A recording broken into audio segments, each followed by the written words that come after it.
Hello and welcome to On the Corner, the official podcast of pitchlist.com. I'm your host, Eric Samulski, joined on this lovely Memorial Day by Nick Pollack. Nick, how you doing? Happy Memorial Day. What is happening? Today was a holiday? Yes. You're joking me, right? I mean, I know it's a holiday, but like, I don't have a holiday. I gotta get the list done. I mean, as my wife always says, sports doesn't sleep. And she says it sarcastically, but also sports doesn't sleep. And so, No, it really doesn't. today had to get some work in, but also had a good day with the family. Bright sunny day out today, a lot of park time. So it was a good one. Gorgeous day. Gorgeous. It was gorgeous. Yeah, but it's a good one.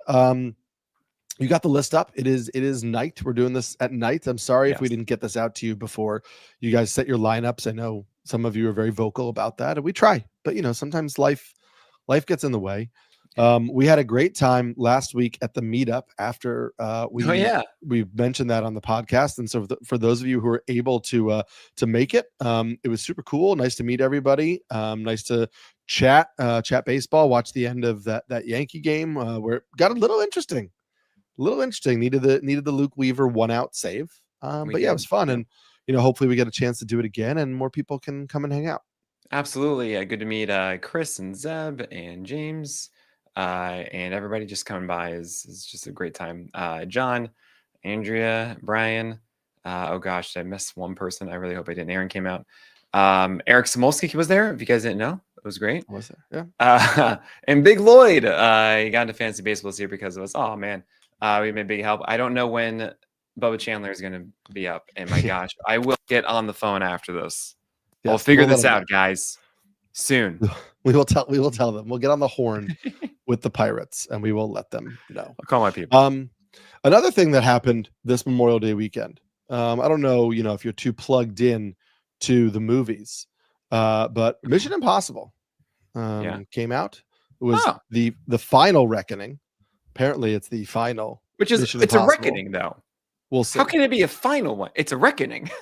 But listen, Ethan Hunt has many reckonings. This is the final reckoning. Reckonings are supposed to be final. And there is literally a character in the movie who says it'll be a final reckoning. And I was like, oh, there it is. But anyway, in honor of that movie, which is good and entertaining and well worth your time, and you should go check it out. We're gonna name this list is all named after, we're gonna just say action heroes. Okay. I'm gonna keep it a little vague for you. Action heroes. Yeah. Can be from TV, movies, whatever you choose. But each tier is gonna be named after an action hero, a la Tom Cruise in Mission Impossible. And I will say, kooky dude. He's a kooky dude, but respect the fact that this man does all of his stunts, and the stunts in this movie in particular are wild. And the fact that it's him doing it, and they film it intentionally so that it's him doing it. And in fact, like I was reading an interview, like one of the early shots of the movie, you're like, man, his haircut is ugly. It is like a mullet. It's long. I don't know why his hair looks like this. And then you get in the final shot, or one of the final things where he's like hanging on a plane, and you're like, oh, that's why his hair is ugly. So you can actually see his hair moving in the shot, and you're like, yep, that's really him. Oh, I get it now. Yep. And it is a we are not sponsored by Paramount Pictures. Pictures, unfortunately. We're not. In fact, and we have a different list today. I'm a Peacock employee. Because here's what's exciting, guys. Eric has not actually seen the list yet. I haven't. And you told me I wasn't allowed to. There are maybe 2 rankings that he might go, what? When he sees. And I'm already ready for people to just be upset at me or just yell at me. And so, you know what? I try to explain them both. Eric has looked past tier 1. So what is tier 1 and what are we doing here today, Eric? Well, I was trying to talk because Andrea told me to talk, but that's fine. Whatever, Nick. I don't need to talk. Yeah, tier 1. Starts with number 1, Tarek Skubal. Number 2, Zach Wheeler. Number 3, Paul Skeens. Number 4, Jacob DeGrom. Number 5, Garrett Crochet. And number 6, Max Fried. What's this tier called? Why is it called that?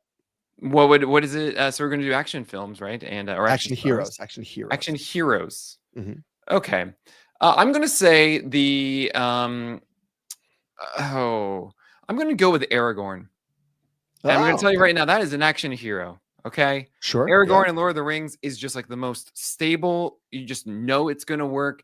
Good guy all throughout. Not one of those like, oh, you don't really know if I'm a good guy or not kind of people. Like, you know, he's got you completely. And that is tier 1. I could tell that you're not an anti-hero kind of guy. I mean, I actually really love his movies. That's fine. But that's not tier 1. We're not going for that. Fair. I sent you a tweet today that one of the Red Sox beat writers sent out. Interestingly, leadoff hitters are 6 out of 12 against Garrett Crochet on the season, including today's leadoff home run to Jackson Chourio, because basically Garrett Crochet has flat out said and said today after the game, yeah, I'm just going to keep throwing a first pitch fastball. Now, what is it? You're talking about the very first one of the game. Very first pitch of the game. So 6 of 12 on the very first pitch. Okay, so that means that there are 12 times the guys have not only swung but made contact on the first pitch of the game. I guess so. That would be the implication of the stat, unless the stat is basically like he's thrown 12 first pitches of a game. And now I would think that this is his 12th start. Mm-hmm. Then 6 times the first pitch of the game has resulted. I don't know. But it's something to think about with it, because if you're swinging on the first pitch of a ball game and making contact, that's generally because it's a really good pitch to hit, rather. Yes. Right? Like, I mean, think of Nick Pivetta against Ronald Acuna. That was just the meatiest of meat of a pitch. Like, oh, welcome back. Oh, hi, I'm Nick Pivetta. I'm just such a big fan, Acuna. Here you go. You know that Pivetta didn't allow another run the entire game. He essentially pitched 6 shutout, except for that first pitch of the game. But yeah, with Garrett Crochet, he's still down half a foot in extension, and the 4-seamer is not as good, especially against lefties. My gosh! But the cutter has stepped up, the sweeper has stepped up, the sinker has stepped up, so it's masking it a bit. But I am still weirded out that Garrett Crochet is having that lower extension. But fine. I mean, he's just doing so well. I'm like, yeah, okay, he's tier 1. Yeah. I'm still selling him for a first or second round hitter, because no one thinks of this as a sell high kind of thing, which is exactly what it should be. That's what a real sell high is. Right. When everyone just thinks that he is that thing. So great.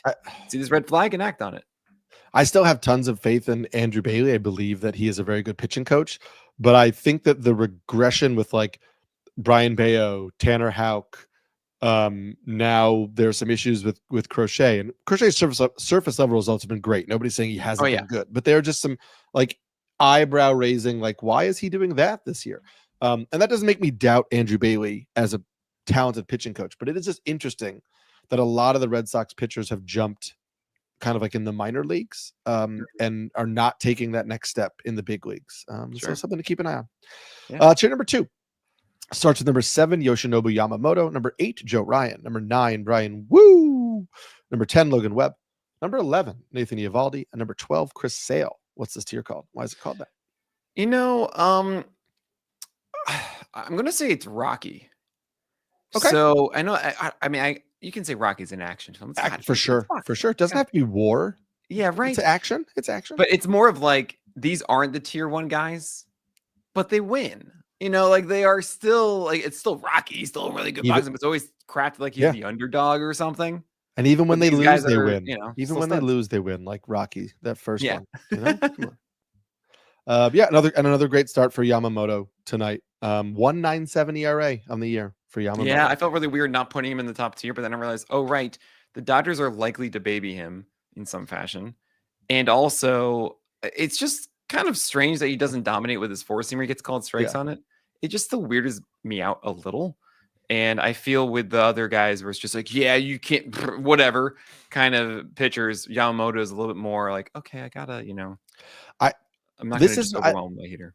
I might be like shoehorning this in, but I do think it's relevant. But I was at the Mets-Dodgers game this weekend, and I spoke to Ben Kasparius. And I talked to Ben Kasparius about the movement profile on his 4-seam fastball.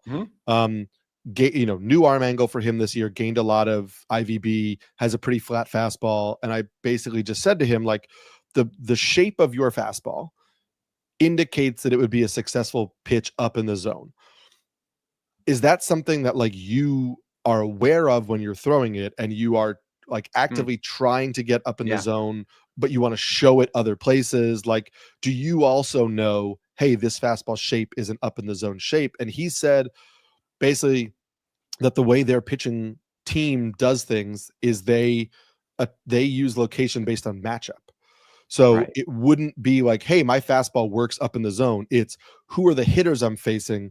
Where do they like to hit the ball? Where should I attack? And if my four-seam fastball is good up in the zone, but these hitters struggle with low fastballs, then they are basically told the attack plan based on the hitter. I know.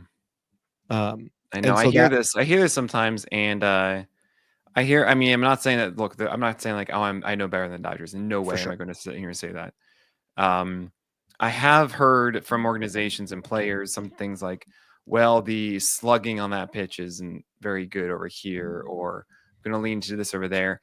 And the things that I've actually had these conversations, and I hope have at least like explored it a bit in a positive way for them, where either the slugging is too small of a sample size and also isn't utilized in the way the PLV is of understanding what was the pitch that they saw and what kind of sequence that makes them good or bad at that pitch in that place. And is it my fastball or so? I think that was actually like a quote from, maybe it was Lance Lynn. Someone was talking to Eno Saris and saying, yeah, but that's not my slider or something like that. And the way I think about it is, yes, they aren't good at this certain pitch in that place.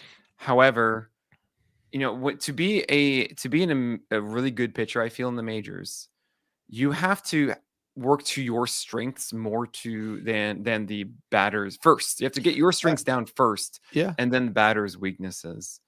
And I think there are a lot of times that pitchers have to do, you know, like that. They get asked to pitch out of their comfort zone, and you know, that weight of what is more important can be lost. But I mean, here I'm saying all this, and Yamamoto has a sub-2 ERA. Right. Ben Casparius has been effective. Right. All that kind of stuff. So it's like, this makes sense. It's I think there's, you know, it's nuance a lot to it. Yeah. And yes, it's pitcher specific, it's pitch specific, it's a lot of that. But I think it's interesting. But yeah, you're obviously not upset if you had Yamamoto, and maybe they'll baby him and maybe they won't, because maybe they don't have the luxury. And if he's healthy, maybe they'll let him go 150 or 160 or whatever it is. Who knows? You know, by the way, I want to mention Dave Thompson put something in the comments. I couldn't believe it, and I had to actually check. How did Jacob DeGrom have 0 strikeouts today? He sat 96, 97 and had 0 strikeouts over 5.1 innings. We're going to talk about that in the roundup. Okay. Yeah, I didn't watch this one, so I can't. I don't have an answer to you right now. But I will certainly watch it later, because that is now super intriguing. Just swinging at everything is probably what happened, and then they just put the ball play so much. Three whiffs. Didn't even like get the 2 strike counts a ton. But man, 3 whiffs total on the day. Yeah, 2 on the fastball, 1 on the slider. That is strange, and really 1 on the slider is the weirdest one, because he located that thing beautifully. Yeah, there's nothing in the movement profile that's like, oh, or the velocity that's like, this was an issue. And the thing is also the fastball, it's X damage, which by the way is X Woba, but just with spray angle, so it's just more accurate. So think of like an X Woba, but like really good. 0.164, like really weak contact on that fastball. So it's not like they're hitting it well. I don't know. Anyway, I have no idea, Dave Thompson. I don't know. We'll talk about it on the roundup. I will say, with the Dodgers doing Yamamoto, it's an interesting thing. One day, maybe we'll get him to actually throw a high 4-seamer zone, really get riffs on it, because my gosh, you're giving them so many opportunities. I don't care if the slugging is so low. If they're hitting it in play when they shouldn't be, you're giving them a chance. Yeah. That's how I feel long term, but he's killing it. So don't listen to me, guys. I will say one quick thing on DeGrom. Part of the reason why I was like big on Addison Barger as a hitter for the Blue Jays was so many of their hitters are contact first.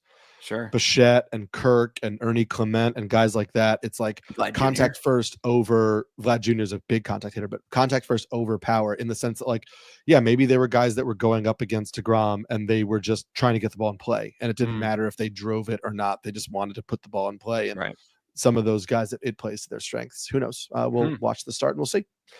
Tier number 3 starts with number 13, Pablo Lopez. Number 14, Hunter Green. Number 15, Hunter Brown. I just love that they're both pretty good, and you can keep them basically back-to-back all the time. Number 16, Carlos Rodon. Number 17, Jesus Luzardo. Number 18, Spencer Strider. And number 19, Robbie Ray. What's this tier called? Why is it called that? This one is this is the Keanu Reeves Neo tier. Okay. Because they're dodging bullets and they've been told that they're the one. But this is like he's figuring it out. You know, he's not quite there yet. Still first movie, like 60% of the way through. I really like that explanation. Just hats off to you. It was well done. That was really well done. I got to ask about Strider. Just any concerns at all? I mean, he's at 18. He's underneath. Yeah, but I mean, like, is this ringing alarm bells, or is this? I mean, it is the same way that we're not going to do it after one game back from the hamstring injury. But is this okay? Let me rephrase that. Yes. Is this anything different than what you expected? Because we had talked preseason about the command would probably be inconsistent. Yes, but the fastball velocity is down, and that also affects the slider velocity. And what happens is part of the reason why you see these 2-pitch guys like Hunter Green and Spencer Strider and Jared Jones have such an effective 2-pitch mix is because of the 4-seamer, not necessarily the slider, because when you're gearing up for 97, 98, it is harder to make the right adjustment for the slower slider. I mean, it's not much of a shock. You throw harder, it's going to be more difficult. Now you bring that 97, 98, and you bring it to 95, and that means that the adjustment is much more diminished for sliders against Spencer Strider, and it's going to be an easier time. So I'm really, really focused on that 4-seamer velocity. If Strider is not going to be 96 plus, if he's going to be 95 and whatnot, he needs another pitch because it's not a famously hard slider. It's not like a 90-mile-per-hour one. Right. It's always been like 86 or so. And now it's like 83, 84. And no, wait, hold on. We need something else to get through this. When we said before, whatever, change-ups, shmame-ups, you know? No one said it like that. But it wasn't really an important thing, and now it might be. So I'm just, we got to see where he's going to be. I mean, it might take a start or two for us to really feel solidified with that. There's this like weird voice in the back of my head that I'm trying not to listen to with Hunter Brown, where it's like Hunter Brown has had many good 15-game stretches before. And then oh wait, so you're not on the Hunter Brown train? No. I am on the Hunter Brown train, but not in the Eno sense of like, I do not believe he's a top 10 pitcher. I think somewhere around 20 in the top 20 feels entirely valid right now. And I will also admit, as I just said, I'm trying not to listen to the voice in my head. I think that some of it is just a little bit of like old PTSD of like, as I said, coming into the year, I have seen this guy tinker with his pitch mix, with his arsenal time and time again, even when things are going well. And that I wasn't sure that he knew what type of pitcher he was, who he was, well, that's the thing. What his identity was. Right. Hunter Brown, what's his best secondary? And so there is when I see a start like his last start, where the velocity was down 1 mile to 1.5 miles on everything. I don't think it was injury related. Those type of variances happen all the time. Stuff, whatever you want. And maybe that was also, he just wasn't feeling good. And that maybe that also impacted the command, but the command of his pitches was not great. He wasn't really getting whiffs. It was kind of like the 4-seam fastball wasn't really dominant. He couldn't get whiffs on the change of the curve. And then you're kind of like, is this going to make him start to like tinker with things again? And then when you tinker with things, does then that lead to this stretch where like there's this run of 6 starts that are just bad for some reason? And I'm not saying that is the case. I want to make it clear. I'm not saying Hunter Brown is going to go on a stretch of 5 or 6 bad starts here. I'm going to say that I've seen that movie before. And so I'm in the theater right now watching the first scene and being like, is this where we're going with this? And I hope we don't. But I've seen it happen, and I until I can see him rectify it, and that's why I'm late to the party, and I get it. And hopefully it's not the case. Hopefully he just bounces right back. Well, right. Hunter Brown, it's so funny. I've had so many random conversations about he's really good. He's amazing. You don't love him enough. What's wrong with you? And I have him at 15. I'm like, fine, I get it. He's doing as well as he is. I was more convinced when he was throwing 97, and now he's down to 96. And I will say the first inning against, I think it was the White Sox, And it's like, well, all right, whatever. And then he was great after that. So fine. But Hunter Brown to me just weirds me out because he does not have a really good secondary pitch. He has pitches he can generally throw enough strikes with, and that's fine. So then you say, great, that means he must have an amazing four-seamer and sinker. And I don't really think he does. Like, his four-seamer is good. Like, it's obviously above average, but it's not like that, who am I thinking of? It's not like a DeGrom four-seamer, or even Garrett Crochet's is still better, I think, than Hunter Brown's is right now. It's like none of it is just, oh my gosh, no, that thing from Hunter Brown is amazing.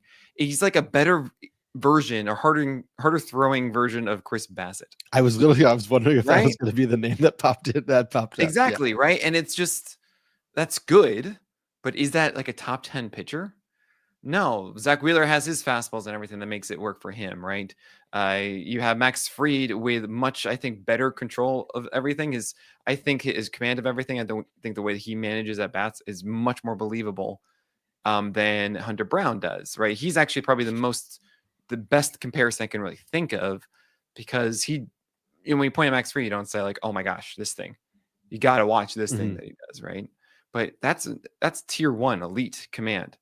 One of like the 5 stages of command to me, that's the best one. I don't think Hunter Brown is that. So it's always this weird thing, but I'm just like, yeah, he keeps succeeding ever since that terrible, oh my gosh, the worst start that so deserved to go wrong against the Royals. He's just been a stud since. So fine, here you are at 15, but it's more understandable with Carlos Rodon. It's more understandable with Jesus Luzardo, and it's interesting. It wouldn't surprise me if in a little bit it's like Rodon, Strider, Ray are all above Hunter Brown. Yeah, it wouldn't surprise me either. I kind of feel like he's in that and I hope it doesn't, but it wouldn't shock me either. And Robbie Ray was good again on Sunday. Yeah, isn't that cool? Oh man, remember those pitchforks, guys? I still got them in my closet. I picked them all up off my lawn. Get off my lawn. We're gonna finally get outside of the top 20. Yeah, but we're gonna do that after this break. No time limit at nights, so guys. So we are rambling a little bit, but we're gonna rein it in. But here we go. Tier number 4 starts with number 20, Dylan Cease. Number 21, Freddie Peralta. Number 22, Framber Valdez. Number 23, Spencer Schwellenbach. Number 24, Chris Bubich. And number 25, Mackenzie Gore.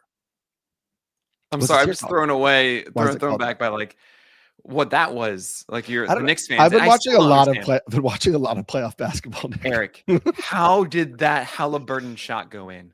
I don't know. Because I don't know. Voodoo magic, Jim Irsay tweeting "Go Pacers" on the day that he passed away. I don't really know. Just random universe things. Like it just was wild. Yeah. Wow. It was the greatest. And how did the Knicks come back from 20 points down again yesterday? Like I don't. Did they really? Oh wait. Yeah. Knicks won though, right? Yeah, they were down 20. I was. Oh, like, they were down. Oh my gosh, that's just how they have to win. They got whatever. I was like, the series is over. Anyway, this is a baseball podcast, guys. I promise. What's this tier called, and why is it called? I mean, look, if they're called the Erics, I'm sure Eric would want to talk about them too. I'm like, they're called the Knicks. Like, I'm going to be in on that. All right, of course. This tier is let's go with the Chevy. Not Chevy. I'm so sorry. The Steven Seagal tier, because you never know what he's really going to do. And it's like, oh, Steven Seagal, that name and everything. And cool. But like, you just see him randomly in this thing. You're like, what? The end of his career, weird things with his acting career, Steven Seagal. Not going to get into that. And now he just hangs out in Russia all the time. That's also weird. Is that what he does? Oh my God. Yeah. Steven Seagal tier, guys. Yeah, Steven Seagal tier. Yeah. I feel like we have talked about a lot of these pitchers constantly. So I don't know. We talked about Bubich a lot last week because he was the cover person. So I don't know if you feel like you have anything to add on these guys specifically. Nope. It is weird that Spencer Schwellenbach got 20 whiffs, but it was 11 on the four-seamer, which is like, wait, hold on. You're supposed to be secondary first, which is a really fun phrase. And then you have four-seamers as a, hey, don't hit me. But nope. Now it's becoming the good thing, and the slider can't get more than 2 whiffs. Actually, both his home runs in that game were on sliders, down and into lefties. One was a really good one at 0-2 to Gavin Sheets that he just hit out. I'm like, what? And then the other one was a really bad one in that nitro zone. That was it for home run. That was it. It's just weird. Yeah. He should be good. He should be. Chair number 5 starts with number 26, Christopher Sanchez.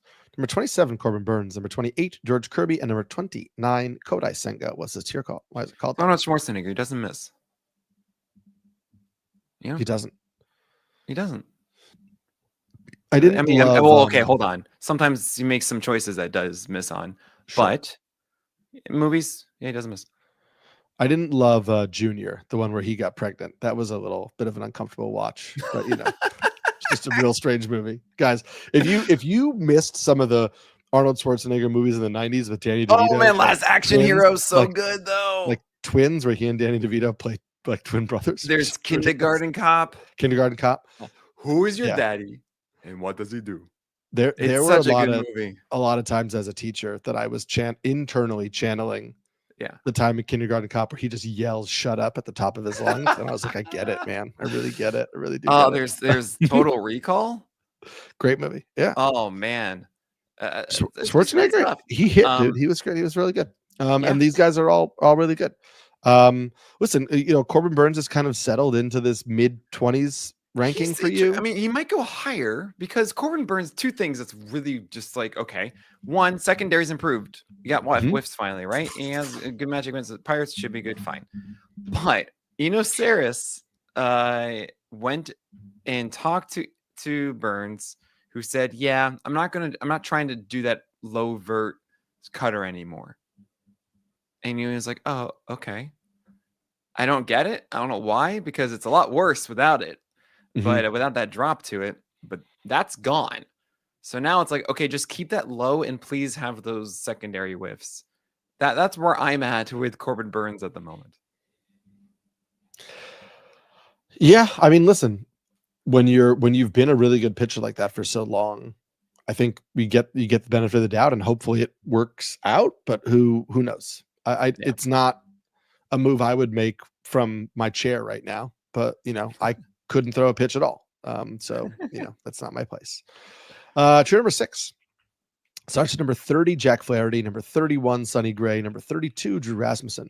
Number 33, Ryan Pepio. Number 34, Clay Holmes. Number 35, Kevin Gausman. I told you there was one. Kevin.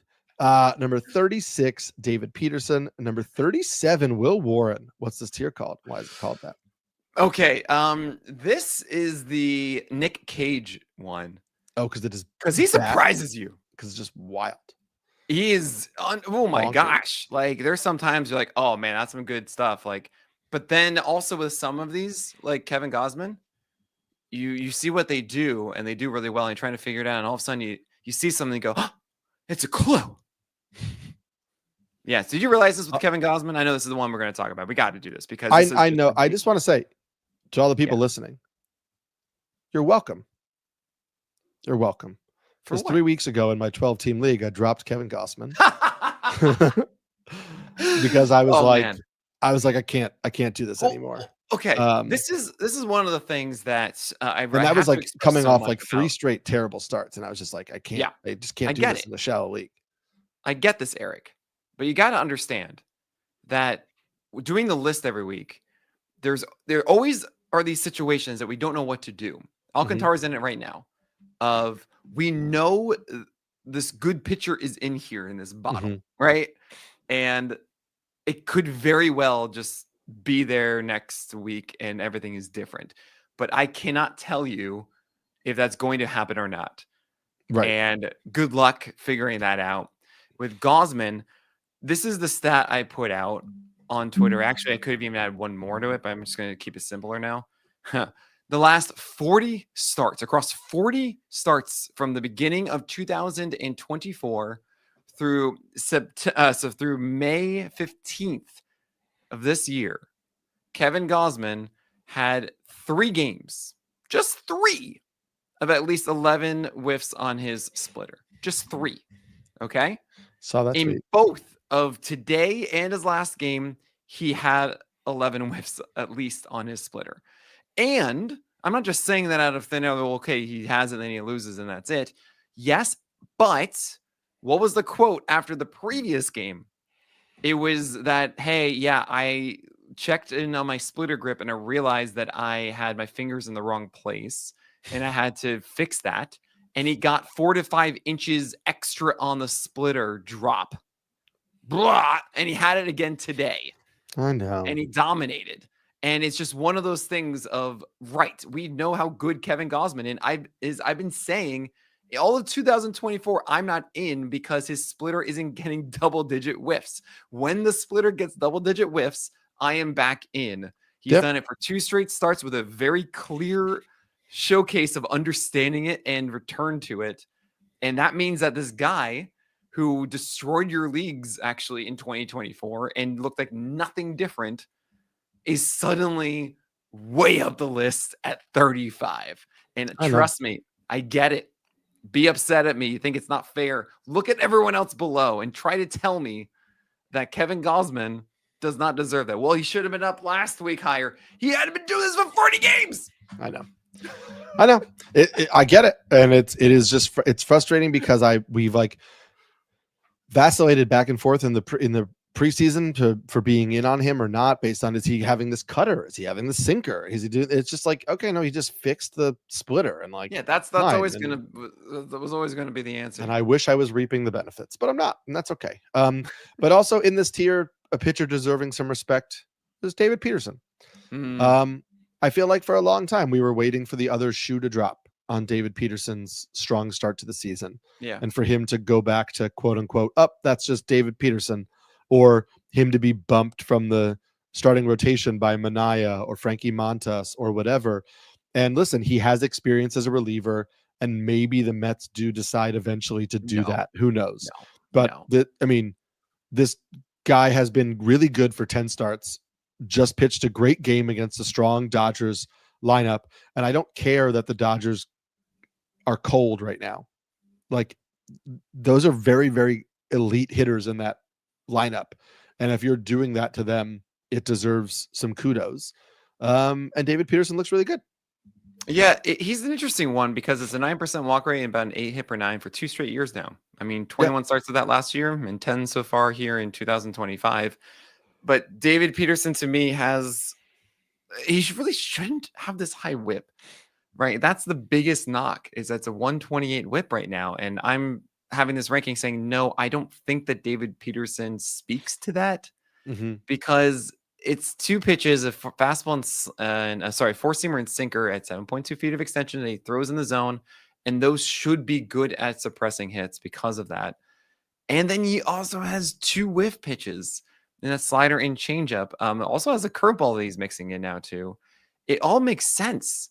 And for whatever reason, he has this higher walk rate and higher hit rate, and it still doesn't make sense in my book. Also, he's good at suppressing home runs. So that's why you see a sub-3 ERA in 2024 and so far in 2025. I think the whip comes down instead of the ERA going up. And I think he just has become a stable 6+ inning guy. I might be a little too high on this, and there was a possibility, and I really thought about it. I was kind of having him around 42 where Ranger Suarez is. But I wanted to say, look, like, you just got the Dodgers. I feel like a lot of people have David Peterson are not getting rid of this. And the real question is, am I going to regret it based on the whip, essentially, at season's end? I'm going to say no. I'm going to say that the slider gets back to what it used to be, this big 25% swing strike rate pitch. And that means the strikeout rate goes back to that 27, 26%, or at least hints at that we saw in 2022 and 2023 for David Peterson. Right. Also, remember that, like, it is still it's a better version of the slider than what we saw last year. Yes. And I spoke to him much earlier in the season. But like, he made a point of just saying, like, this was the first offseason in like 5 years, I think, where he wasn't trying to get healthy, where he was able to just like work on being a pitcher and focusing on his grips and focusing on his delivery and his mechanics and whatever. And like, as you can attest to too, just in terms of the time it takes to do that, like that's not a small thing, right? No. Like, if you're spending your whole offseason just trying to be a healthy person and a healthy athlete, you're not able to make yourself better from a skill standpoint. And he's now been able to do that. And like, there's been some growth on the slider. It fell off a little bit from early in the season, but I believe it can continue to, get back there. you know, the four seamer looks a little better this year because of the extension, because of the location. It's still not a great pitch for him, but you know, that is an improvement for him this year.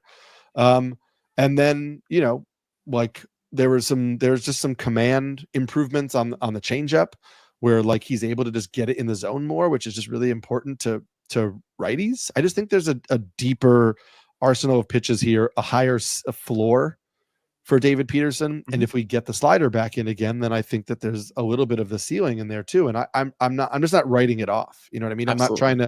I'm not trying to get out from under it if I'm in a trades league and saying like, I'm going to get David Peterson. I'm going to get value while I still can't. Yeah.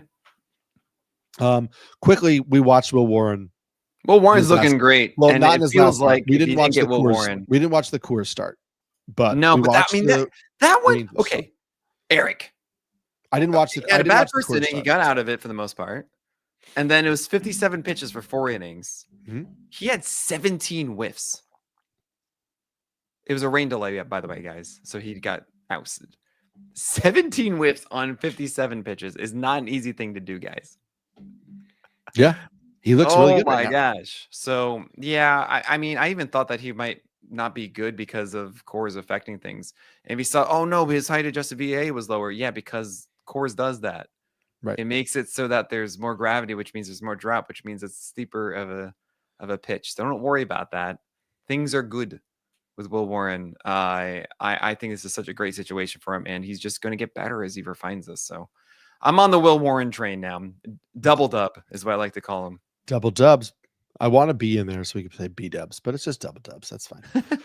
Moving on to tier number 7. Starts at number 38, Matthew Boyd. Number 39, Bailey Ober. Number 40, Ronald Acuna Jr.'s best friend, Nick Pivetta. Number 41, Lucas Giolito. Number 42, Nick Lodolo. Number 43, Ranger Suarez. And number 44, Griffin Canning. What's this tier called? Why is it called that? Oh, man. This one is going to be... let's just go with the whole cast of Fast and the Furious.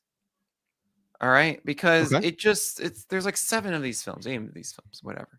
And they're just like, yeah, you're just helping out. You're doing the thing. It's not like you're not looking at those and saying, okay, this is the masterclass of everything amazing. And I'm sorry if you guys love Fast and the Furious, fantastic. They work. They do the thing. And they keep going. And these guys work. Yeah. We're getting this oscillating Lucas Giolito, good start, bad start, good start, bad start. But hopefully the next start will be a good start and not go back to the bad start. Oh gosh, the whole Lucas Giolito thing from last week.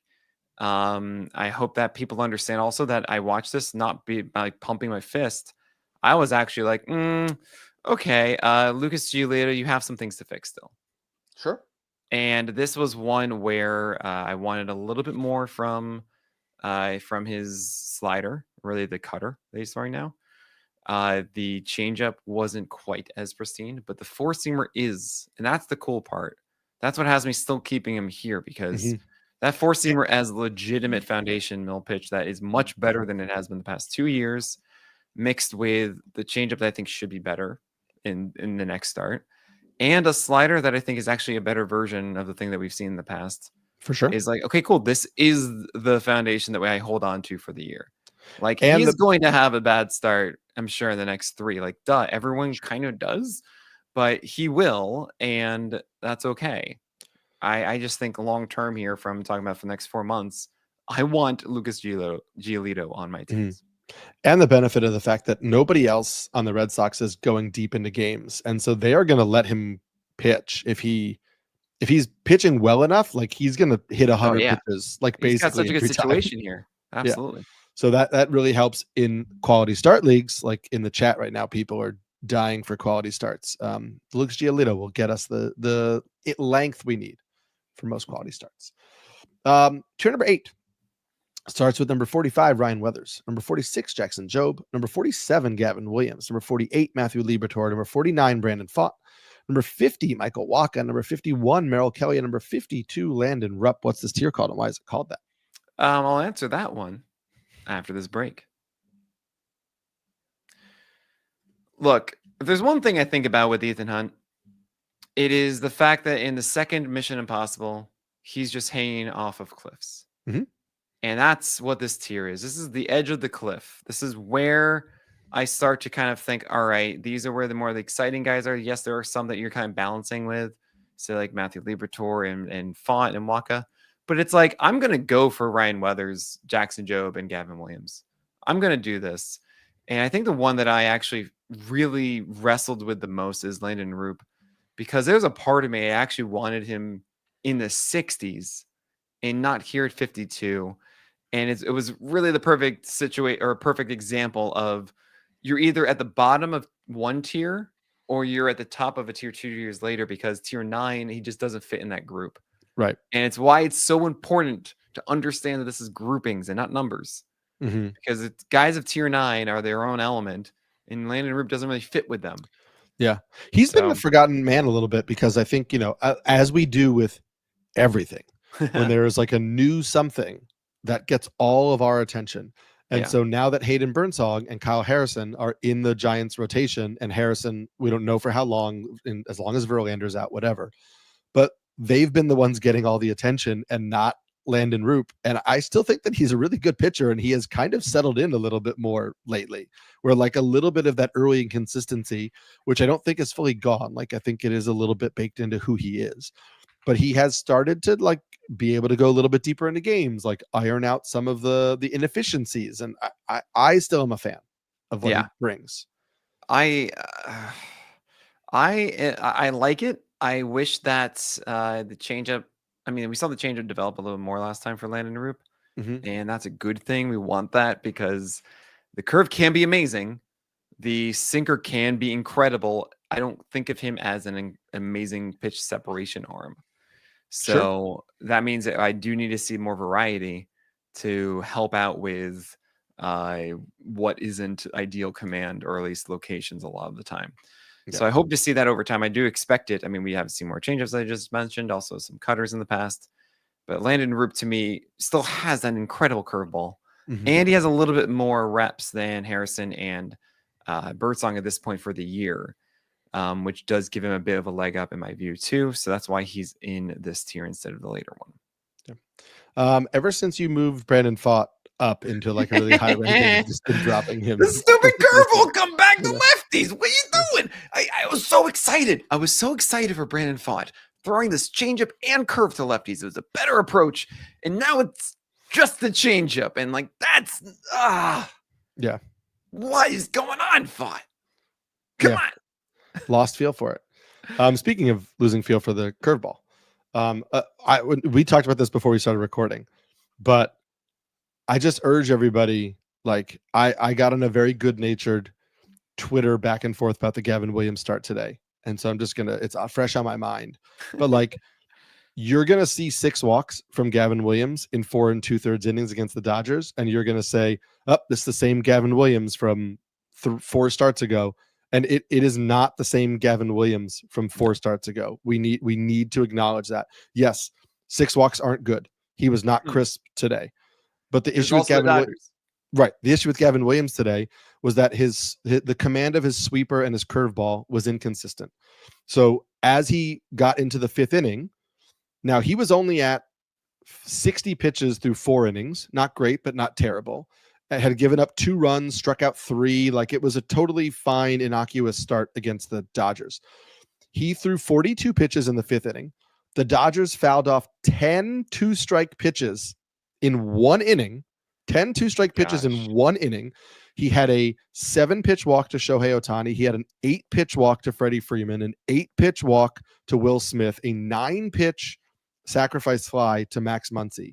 And that was because he didn't trust the sweeper and the curve in this one. He was going a lot of 4-seam cutter in 2-strike counts, and they were getting fouled off. And he didn't want to throw a 3-2 sweeper or throw a 3-2 curve. He was throwing some of them 2-2, and they missed and got to 3-2 counts and whatever. And so, like, yeah, you can fault him for not having command of the sweeper and curveball. It was not a crisp outing, but he threw the cutter a bunch and pounded the zone with the cutter, and it didn't get hit hard. Like, no, it wasn't missing bats, but it didn't get hit hard. That gives him such a safer floor. And if he has just one of those breaking balls, which he usually does, he's probably out of that inning a lot sooner than he did. So then he got out of the inning. So like he gets the Angels next and then the Astros after that. Like do not use this 6-walk start to panic on Gavin Williams. Yeah. And then what's going to be annoying too is hearing the full percentages and be like, guys, okay, sure. The whole rates for the year. I'm like, yeah, I get it. There's a 6-walk game with the Dodgers that is going to turn that. Let's say it's an 8% to a 9%, or this 9% now it's a 12% or something. I'm like, okay, great. But he's actually added the thing that should lower walks in the future, right? Which is this cutter. And that was over a 70% strike rate. And so just imagine before he would have been out before 5 innings, he would have been out of like 2 innings or whatever, 3, yeah. Because he wouldn't be able to throw anything for a strike. This is a better version of Gavin Williams. It's one of the cooler things about what we do, because we can just say, all right, what is it? Oh, nice. It's Gavin Williams, but it's a better version now. And we can actually believe that. Yeah. So that's all you should think about with this start moving forward. And it's still a frustrating version. That's why he's in this tier where Nick said it's like hanging off a cliff, because you're not like, ooh, this is a great experience. But it's not the same. You're not plummeting off the cliff. You're hanging onto it. And that's a very crucial difference. Absolutely. If you're ever in that situation. Yep. Tier number 9 starts with number 53, Tanner Bybee, number 54, Shane Baz, number 55, Zach Gallen, number 56, Luis Castillo, number 57, Andrew Abbott, number 58, Tyler Mahle, number 59, Grant Holmes, number 60, Clark Schmidt, number 61, Zach Eflin, number 62, Jameson Taillon. What's this tier called? Why is it called that? This one, I'm trying to make sure I get the right ones, because there are so many different kinds of action heroes and everything like that you can go for. Mm-hmm. I'm gonna go with Jean-Claude Van Damme. Oh, the best. The splits. So well, that's the thing. A lot of people are split on these guys. And like, do you continue with Zach Gallen and Luis Castillo? Do you actually want to do Shane Baz or Tanner Bybee? Oh, Andrew Abbott. A lot of people are so in on that one. And I'm obviously more favorable towards Grant Holmes than others are. That is this tier. And I do want to say, you're probably shocked at the Shane Baz, aren't you? What do you mean? I'm at 54. This is an aggressive ranking for Shane Baz based on how well he's performed over the past. Aggressively high? I mean, I feel like the last start was better. It was a step better, but is it up to 54? In my view of this, I very much believe that Shane Baz was doing something. I don't know what, but that just made his pitches that should not be as hittable more hittable. I mean, I did not see that in this game for the first time in a month. I wrote an entire article. Yeah, last week. That was. I mean, on my starting pitcher news column, I wrote about Shane Baz, and my takeaway. And we talked about this because I was doing the research like before as we were chatting about the last time on here. Mm-hmm. And my takeaway was just like, none of this makes sense unless hitters know what's coming. Right. Like, I can't explain anything. Yeah. So that's my takeaway too. With to be clear, with no information that he is actually tipping pitches other than it would be a rational explanation for what is happening. Other than that, I can't find a rational explanation. We're just not good enough analysts. That's all we've got. No, must be, I do want to ask. This is a contentious tier. Is there someone inside of this 53, 54? It's 53 through a 62 that you feel is too high, too low, just not in the right spot? And remember, this is Tanner Bybee, Shane Baz, Zach Gallen, Luis Castillo, Andrew Abbott, Tyler Mahle, Grant Holmes, Clark Schmidt, Zach Eflin, and Jameson Taillon. I would say nobody egregious, though I could easily see a case for Tanner Bybee being in like that Giolito Lodolo higher tier. Yeah, now, he did just have a good outing. Unfortunately, the cutter wasn't great, and we saw some more whiffs. The command of everything was weird. It was one of those games where like you see bad pitchers have a good game and it doesn't make sense. This is a good pitcher have a good game and it doesn't make sense, right? I know, and that's I'm still like I still think he's a good pitcher. Like, you know what I mean? Like, I understand the swinging strike rate is is bad right now. Like he's not missing bats. The pitches don't look as crisp as they were before, but I still think that he's a strong pitcher. And so I'm kind of like, I really do think that he should be a little higher than that. Is GAUSMAN doing this to you? Maybe. Because you're going to write off Bybee. He's going to have great starts. I kind of dig what Grant Holmes is doing. Like, I know it's very BABIP driven. Well, okay, with Holmes very quickly. Slider, I mean, I talked about this with on the craft last week. That changeup Grant never Holmes' came best like pitch we is the thought. curve. Like, actually, it's all of a sudden the slider, the pitch you learned last year, because the curve has not been that consistent offering. The fastball's had to do more than it has. It's actually better fastball, but because the curve isn't pulling its weight, and neither is the cutter. Actually, has tried to help out with this. It makes for a very weird moment for Grant Holmes. I'm in belief that the curveball will get better in time because it used to be so good for him. It was the pitch for ages. And that's what I'm betting on. Even if the fastball gets worse, the new skill goes away. That's okay. That old skill should still make Grant Holmes better.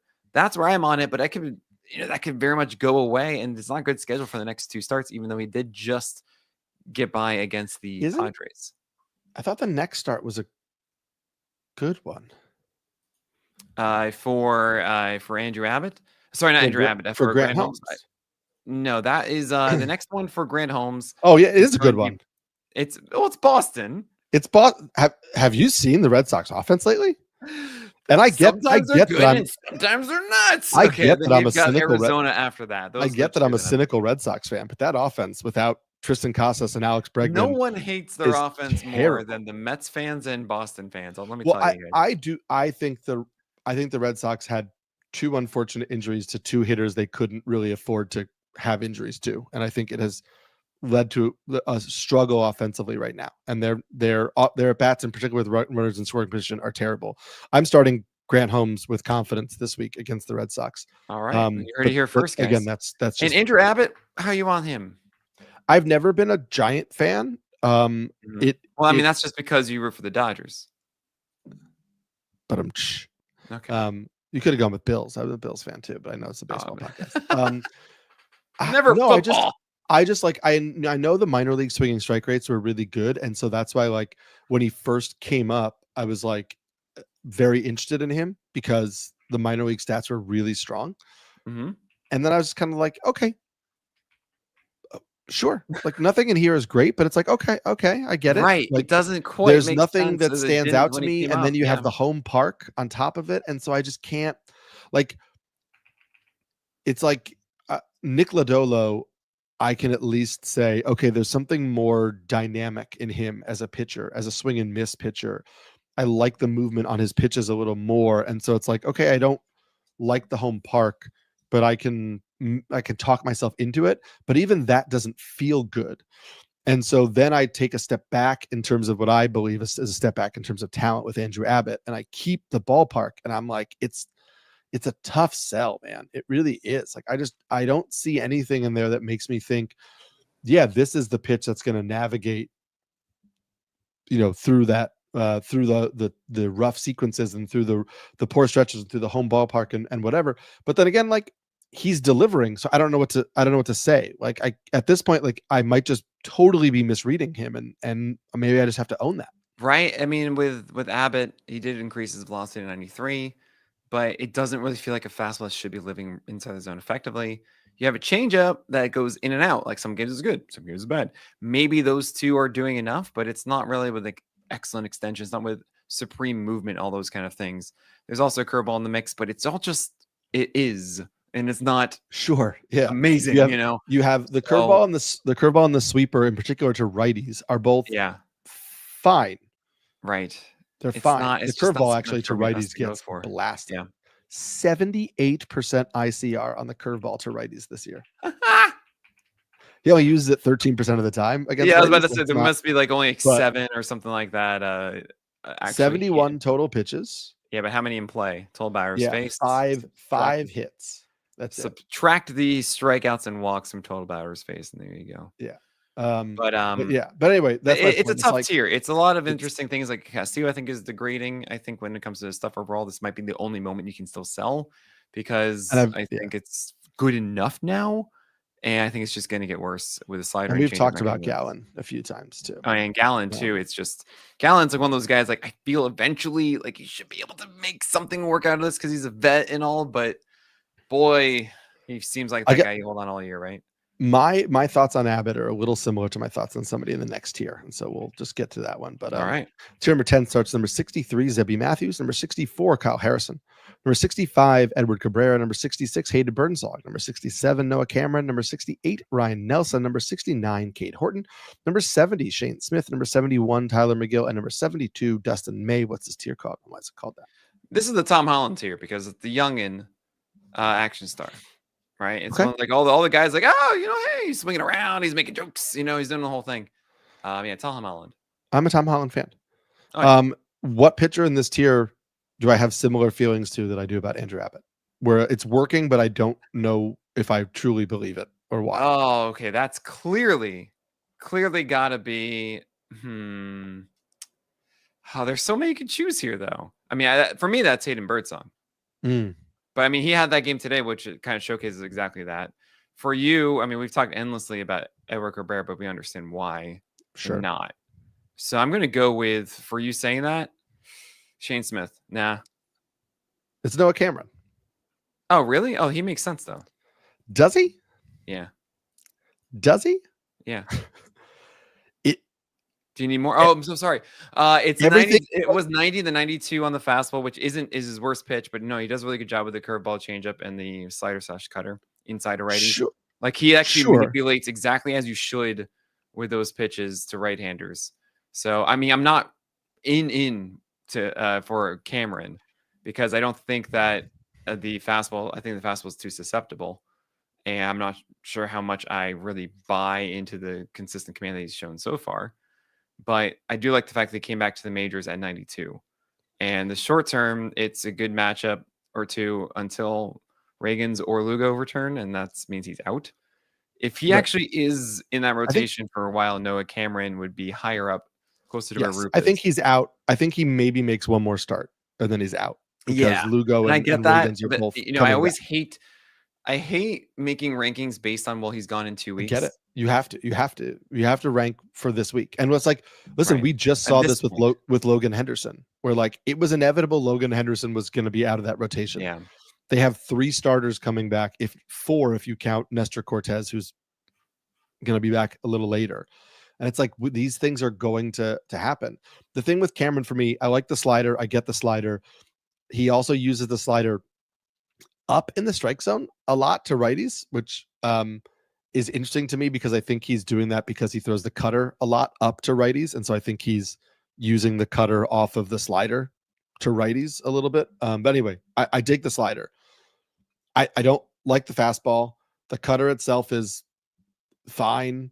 The changeup has an 8% swinging strike rate. The curveball doesn't really miss bats. He uses it to like sneak called strikes.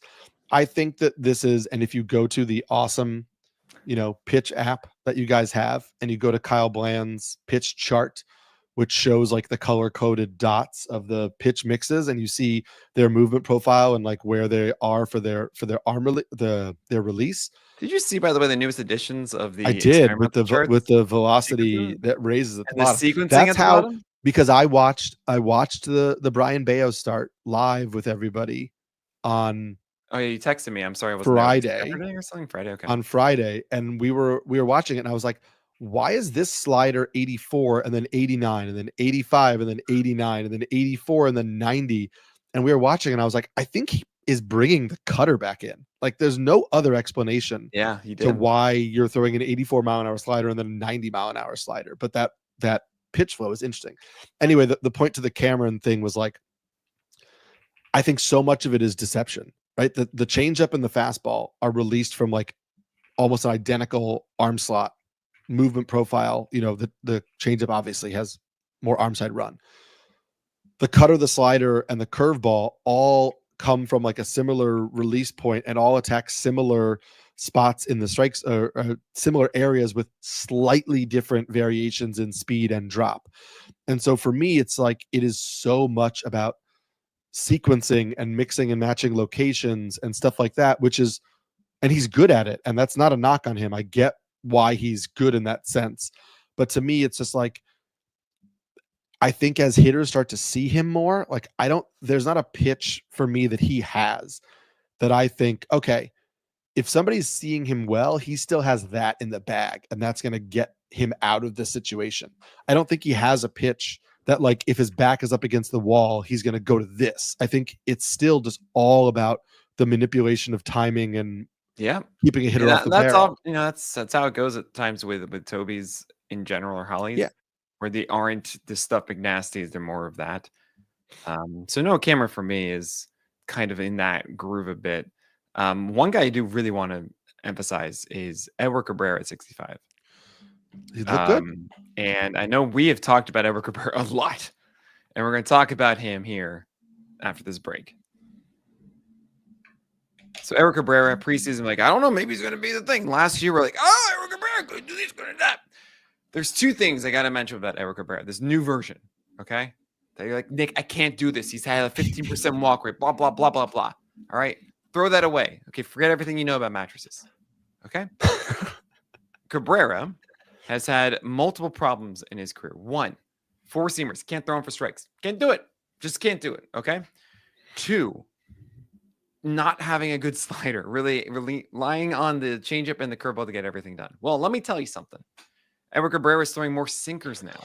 And he actually threw a ton of 4-seamers last one. I'm actually kind of weirded out by it that he did as many as he did. I think it was on Sunday. But sinker was there and had a much higher strike rate. The slider that I've been shouting, please throw more of these. He threw 11 of them. Can you tell me how many of those were strikes, Eric? I'm going to guess 8. 11. Oh, wow. He went 11 for 11 strikes. Oh my gosh. Okay, curveball was amazing as well. This was also 5.2 innings of 0 walks and 10 strikeouts. And then the 3-1 pitch was squeezed. It was a fastball for a strike. They called ball 4. And then he walked the next guy in a full count. And then he was pulled from the game. That was Edward Cabrera's start against the Angels. I know. No, we're not the most impressive lineup, but the fact that he's throwing strikes, has a sinker that he's throwing for strikes now, has the whiffs with his slider and curve. I'm saying he's at 65. I'm not saying he's like, oh my gosh, stop everything you do and go get this new mattress. What I'm saying is that Edward Cabrera should be taken seriously, and I believe he has a good matchup or two ahead. Oh my gosh. Edward Cabrera, get this. Next start, the Giants. Then he goes in George Steinbrenner Field. Then he goes into Nationals Park, Nation Capital. That seems pretty good for Edward Cabrera. Kyle Bland in the chat with this. This is the data that only Kyle Bland can bring people. Kyle says it's hard to get much better than 11 out of 11. That's true. It's very true. You did these rankings before today's start, but we got a really good start from Ryan Nelson. 6 2/3 shutout. It was the Pirates, but 84 pitches to get through 6 2/3 innings. Take that all day. We don't really have a set timeline. Last I looked on Eduardo Rodriguez, but we were just all spring training. You're like, Ryan Nelson should be in this rotation. If he's in this rotation, he's going to be one of their better pitchers. Blah blah blah. And like, maybe this is the window. Maybe it's cracked. Hopefully, it's possible. This was a stranger one that he didn't have 7 feet of extension. It was a little bit less. It was an average height adjusted VA, but it was 19 inches of vert and 95-96. He kept that 4-seamer up, 76% strikes. The number one thing I keep mentioning with Ryan Nelson is you gotta have something else. Where is the other pitch? I've been banging the table for it to be this cutter. He threw 3 of them. 2 for 3 strikes at 90 miles per hour. Fine. But he actually threw 17 sliders here. And Ryan Nelson had some success with it. 59% strike rate. He got some outs on it. It helped him get through this one. He kept it at least down and away to right-handers. So he actually located that decently well. There was also a changeup, like 6 changeups, 5 curves, and 3 cutters, and 53 4-seamers. So that's still the area of improvement. Sure. And it's not much of a surprise that we saw 13 foul balls on 53 four-seamers. The general average, by the way, of foul balls is about 18%. Across all pitches, it's 18%. I believe Kyle can whip this up, but I imagine there are more foul balls for fastballs than there are secondary pitches, just because they see them more often and they're more willing to swing at them inside the zone and less inclined to swing them outside the zone where they would miss and not make as much contact. But long story short, if you add in a secondary pitch that is very worthwhile, you should reduce those foul balls, as we were talking about Gavin Williams before. You have a different timing that guys need to be ready for. And he's so close, right, Nelson? Mm-hmm. I pretty much put him here for this start. It was against the Pirates, right? And before I knew the outcome of it. I hope that Ryan Nelson's able to come through and figure that last piece of the puzzle, because the fastball is a very, very legitimate pitch. Yep. Agree. A lot of interesting names here. Names, we definitely want to keep an eye on. I'm curious, just real quick, because I just don't think we're going to talk as much about the pitchers that kind of round out the list. But a lot of people probably are curious your thoughts on Kyle Harrison, since he's in the rotation for a short term. But just what do you see from him this year? Is he any different than what we've seen from him in the past? Are you interested at all? Yeah, with Kyle Harrison, it's a brand new four-seamer. Oh boy. Oh my gosh, he lowered that arm angle. It's a 1.8 height adjusted VA, sometimes 1.9, which you don't know the reference point. That's okay.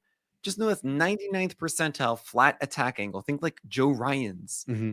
And he's pushed it to as high as 96 sitting in his start. We saw 94 in his first one. Fine. 94 at that is Joe Ryan's. And he also threw it upstairs a ton. He also is a little bit better with his secondaries now too. I am getting Kyle Harrison everywhere. I didn't actually think he was going to start on Saturday. I saw it before I jumped in on the stream and got him everywhere. And then I was like, wait, hold on a second. He threw like 10 pitches, like 30 pitches on Wednesday. He's not going to do this. And then he still started. And I believe now he's going to be stretched out a bit more. So I'm excited about this. I really think that Kyle Harrison is better than Hayden Birdsong. I think the Birdsong is just chaos. And there are two types of pitchers. I wrote this inside of the list here. There are two types of pitchers that I don't like watching. Okay. First are ones who are just like, they throw strikes and it's just boring. Like, these are not exciting things. Like, yes, that's a strike. Walker Buehler kind of. Okay. Where it's just like, yes, that is a bicycle, but you're riding a bike. That's great. But I'm not going to want to ride that bicycle. I want to ride. Sure, like it works. It's true. That is a chair in that painting you made. I don't want to put it on my wall. Okay, that's the first kind, and the second are the ones who no one knows where the ball is going, and it's effectively wild types of just. It's not a pitcher surgically taking down a batter. It is a guy being like, "Cool, I'm going to throw a curveball. I hope it's in the zone." And that is Hayden Birdsong. As much as I don't want him to be, Hayden Birdsong bores me because I can't get attached to the at-bat. Fair. I just can't. And I don't trust guys who are like that at all. So I don't think that Birdsong is made to go 90 pitches in 5 to 6 innings with low walks or few walks and 7-8 strikeouts a game. I just don't think that that's what he's made to do. And yeah, I think that Kyle Harrison can just be like, here's a fastball here. Here's a fastball. Just pepper it endlessly. That sounds so good to me. The whole rest of this podcast in my head will just be going, bicycle. What I really meant to do was you drew a bicycle, but I don't want to put it on my wall. That's what I was trying to get to. Yeah. And I was like, that's a bicycle. That's cool. I don't want it. I'm just going to sing Queen in my head the whole rest of it. Yeah, I know. Hey, that's okay. And then you can do that. Last, as we move on, listen, I know it hasn't been great for Cade Horton, but we said after the first start, the changeup looked good in the first start, and he didn't throw a lot of them. And as we get more MLB starts, he may start leaning into the secondaries more, and he's been throwing the changeup more. And I think it's a pretty good changeup. And he's got the changeup and the sweeper, and he's got also a curveball and a sinker and a four-seamer, and like it's raw and it is not clicked yet, and that's fine. He's like 23 years old. Like that's gonna, but there is a 5-pitch mix here that he can start to utilize to become a more well-rounded pitcher. And I'm sorry, but Ben Brown is a reliever, and Ben Brown could be a really good closer on this Cubs team. And I don't think it would be a surprise if Imanaga comes back and Brown goes to the bullpen and Cade Horton stays in the rotation. Oh, that's how it should be. That really should be what it is. Because I was actually talking to the Cubs a little bit just about Ben Brown. And they've been trying. They've really been trying to make it so that Ben Brown is throwing a sinker or a cutter or something. They're trying to make the kick change the thing, because he's not a supinator. He's more of a pronator, but he can't. So it means like the cutter is kind of out, and it's hard for him to really command that sinker. So they're trying to make it with a changeup, but the changeup isn't a strike pitch. Like, to me, that changeup is more of that whiff opportunity. I'm like, no, this is why I lean in on cutters. I'm fine with sinkers. That four-seamer is just kind of left out to dry a lot because the curve can only do so much. And it isn't this reliable, I'm going to, you need something harder inside the zone really to be that effective. And Ben Brown just isn't going to get that. Cade Horton is a much more refined pitcher. Agreed. And I'm still in on Cade Horton, and the upcoming schedule is nice. So let's hope he delivers a little bit. We're going to move to tier number 11. We're going to speed through these last ones a little bit. We've gone long and we've covered a lot of, I think, might go a little bit long in this podcast, which I have not said for a very long time. Well, we haven't. I think that's more of a you and Fast thing. We haven't. We did it a a at first. Well, we used to go a lot true. This is true. Earlier. Oh my gosh, we're going long now, people. Tier number 11. Tackle somewhere. Number 73. Casey Mize, number 74, Tomoyuki Sugano, number 75, Walker Buehler, number 76, Michael Soroka, number 77, Nick Martinez. What's this tier called? Why is it called that? It's called Dwayne The Rock Johnson. It's pretty much just like corporate calls of we need somebody. I do love The Rock's movies, man. I do. I really do. Oh, man. He's just he has the same exact shirt in the jungle in every single movie. Sure. Got to do it. Can you tell me why Walker Buehler's up 16 spots? Walker Buehler is, 16 spots isn't really fair at this point. Yes. He's up like 2 tiers, but whatever. I do see him from the beginning of the year to now being a little bit more cool. This is what I'm going to do. Like, as we're talking about with the chair, like, here are the legs. Now I've got the hinges correct. There's no hinge on the chair, is there? I don't know. It's a folding chair. And Sure. Yeah.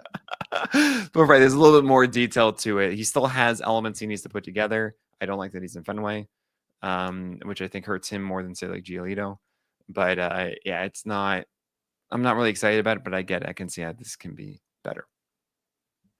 Yep. Yay! Woo! Tier number 12 starts number 78, Sandy Alcantara, number 79, Jake Irvin, number 80, Max Meyer, number 81, Jack Leiter. How our boys look at what they've done to my boy. What's this tier called? Why is it called that? Oh man, this one is I had it in my head and I completely lost it. All right. This is going to be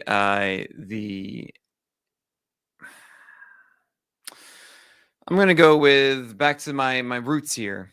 I'm going to go with Lawrence Fishburne because what happened to him here? And he was cruising for a bit and then it's just like, where'd he go? Okay. What happened? Yeah. Where did these guys go? Yeah. We know that they can just show up and be amazing, though. It'd be really cool. Like, oh, I went Lawrence Fishburne. It's just, oh my god. Sure, Jake Irvin, whatever. But yeah, Max Meyer, Jake Jack Irvin Leiter. sometimes get into rhythm, and he's doing it again right now. It's kind of fun, and it's I don't know why people don't understand this. He has good extension, 2 fastballs, he throws for strikes in the zone, and then the curveball is actually a very legitimate pitch, and it's kind of cool when it works. And I didn't believe it at first last year, but then I was like, oh wait, no, I understand it now, and I see glimpses of it. And sometimes he goes on a run. The Max Meyer and Jack Leiter potential cuts are like really hard decisions for me because they're pitchers that I bought into early in the preseason in the spring training who looked good to start the year. So it wasn't just like, oh, I bought in and they started the year bad and you can move on.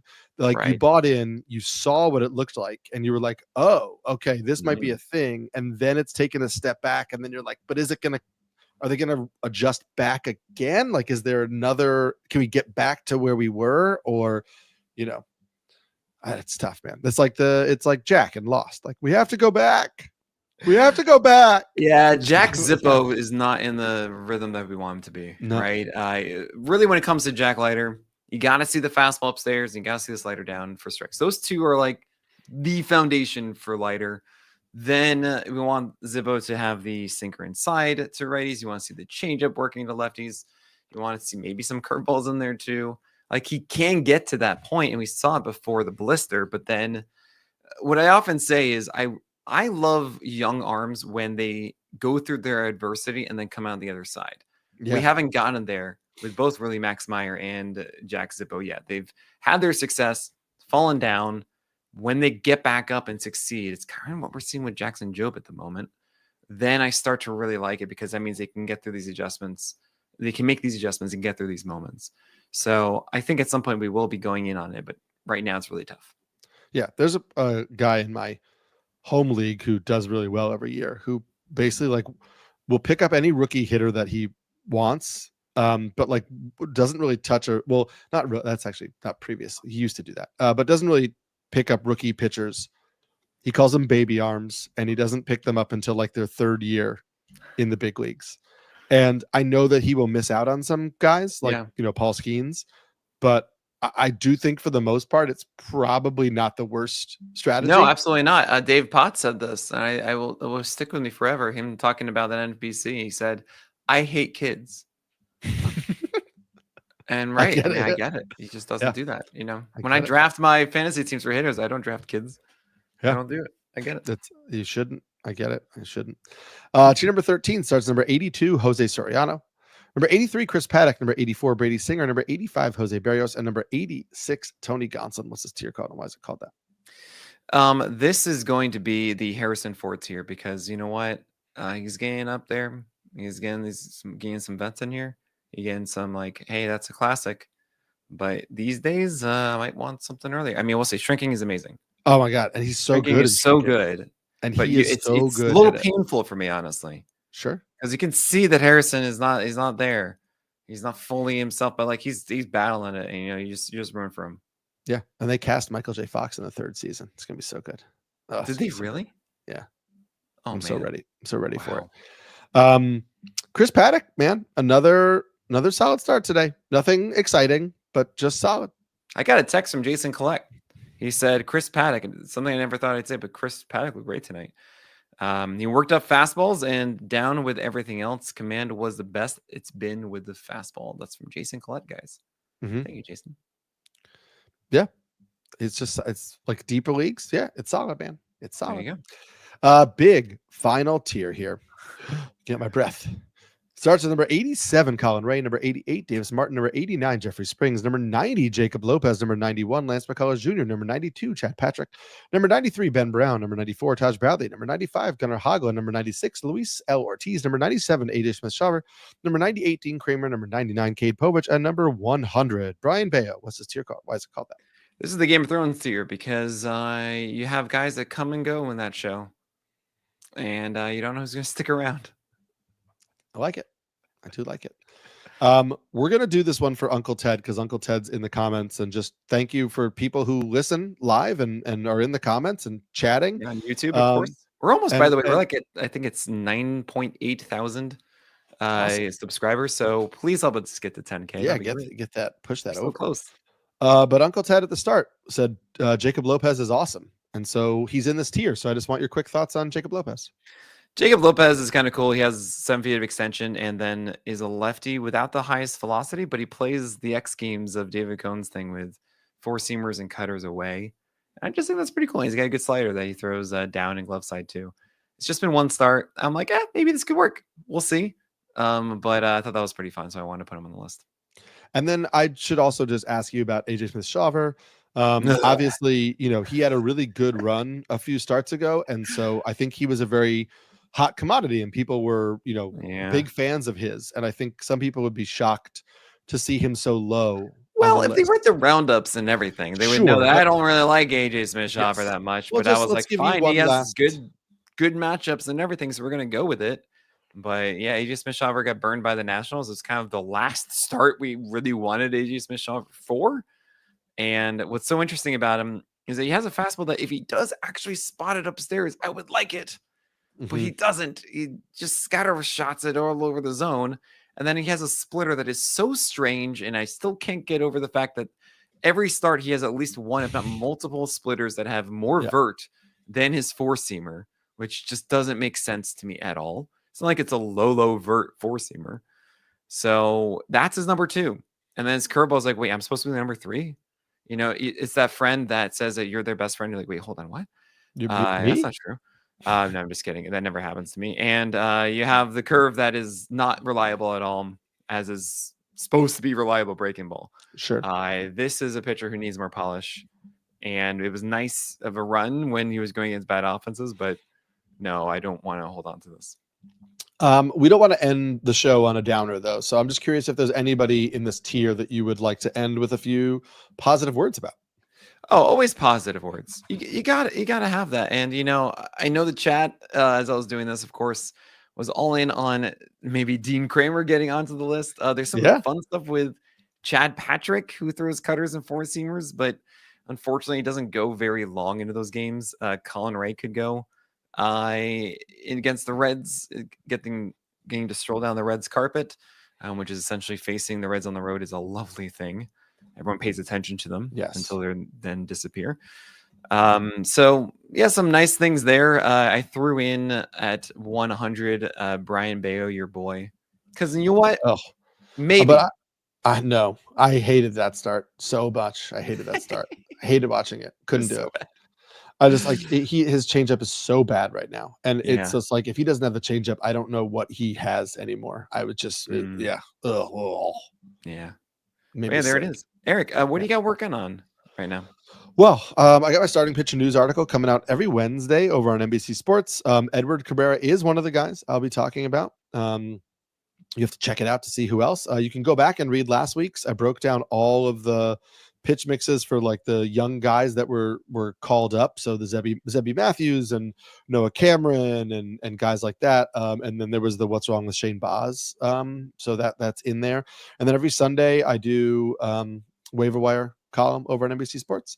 And then every Monday, we took today off because of the holiday, but every Monday, James Schiano and I do a Q&A over on the Roto World YouTube channel, which you can also find tweeted out. That's at noon on Monday, which we do to help set your lineup. So all those things, same schedule every week. Come check it out. I have an article. We chatted about this because I asked your thoughts, your opinions. But I'm working on an article right now about feel. What is feel?